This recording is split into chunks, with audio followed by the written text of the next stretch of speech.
ரெண்டு விதமான கருத்தியல்கள் இருக்கு கல்வியை சார்ந்து. ஒன்று திராவிட கருத்தியல், எல்லாரும் படிக்கணும், எல்லாரும் அறிவாளியா இருக்கணுங்கிறது. இதை இப்ப நான் சொன்னேன் இல்லைங்களா, இந்த பாண்டிய நெடுஞ்செழியன் காலத்திலிருந்து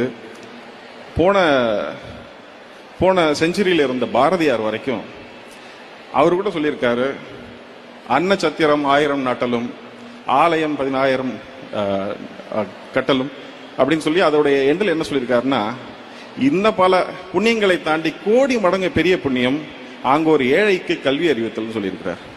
அப்படிப்பட்ட ஒரு புண்ணியமான செயல் கல்வி அறிவிக்கிறது. இப்போ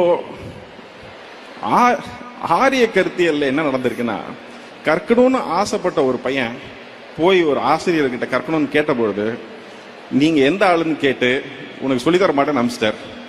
ஆனா அவனே போய் வில்வித்தை கற்றுக்கிட்டு அவர்கிட்ட போய் நின்ன போது அவருடைய கட்டை விரலை அவர் வாங்கிட்டார்.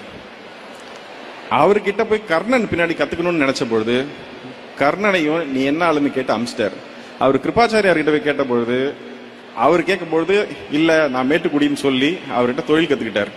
ஆனால் அவரும் அப்படிப்பட்டவர் இல்லைன்னு தெரியும் பொழுது அவர்கிட்ட நீ கற்ற கல்வி எல்லாம் உன்னை விட்டு ஒரு நாள் போய்விடும் சொல்லி சாபம் கொடுத்து அதையும் புடிங்கிறார்.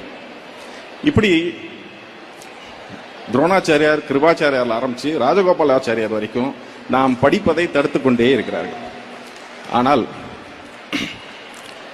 இந்த கொள்கைக்கு எதிராக சமத்துவம் இருக்கக்கூடாதுன்னு சொல்ற இடத்துல சமத்துவமும் சமூக நீதியும் இருக்கணும்னு சொல்ற ஒரு கட்சி ஒரு கொள்கை ஆட்சியில் இருக்கும் பொழுது அவங்க எல்லாரையும் படிக்க வைக்கிறதுக்கு எத்தனை திட்டங்கள் முடியுதோ அத்தனை திட்டங்களையும் போடுறாங்க.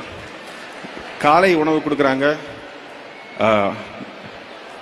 நான் முதல்வன் இருக்கு, தமிழ் புதல்வன் இருக்கு, இந்த இப்படி அவங்க ஒரு வரிசையா திட்டங்கள் போட்டு எப்படியாவது படிச்சிருக்கன்றாங்க. நீங்க கட்டணம் இல்லாம பேருந்து கொடுக்கறாங்க, வேற யாரும் ஆட்சி பண்ணாலும் அவங்க மடிக்கணினி கொடுக்கறாங்க, சைக்கிள் கொடுக்கறாங்க, எப்படியாவது படிச்சு மேல போயிருங்கிறாங்க. இதை தடுப்பதற்கு அவங்க முன்ன கட்டைவரல கேட்ட மாதிரி கர்ணனுக்கு அம்னீஷியா கொடுத்த மாதிரி இப்போ புதிய கல்விக் கொள்கையை கொண்டாந்து உங்களோட தடுக்கிறத தடுக்க பார்க்கறாங்க. இத இப்படி அவங்க தடுத்து இதை ஏற்க மாட்டோம்னு சொன்னவங்களுக்கு நமக்கு நியாயமா வர வேண்டிய 2150 கோடி பணத்தை தரமாட்டேன்னு சொல்றாங்க. இப்போ நமக்கு உடன்பாடு இல்லாத அல்லது கொள்கையாக அரசியலாக முரண்பாடு கொண்ட ஒரு கட்சி ஒன்றியத்தை ஆளும்போது எந்த உதவியும் இல்லாமல் கைகளை கட்டி கால்களை கட்டி தண்ணீரில் போட்டதுக்கு அப்புறமா நீந்தலாம் என்று பார்க்காமல் தான் நீந்தி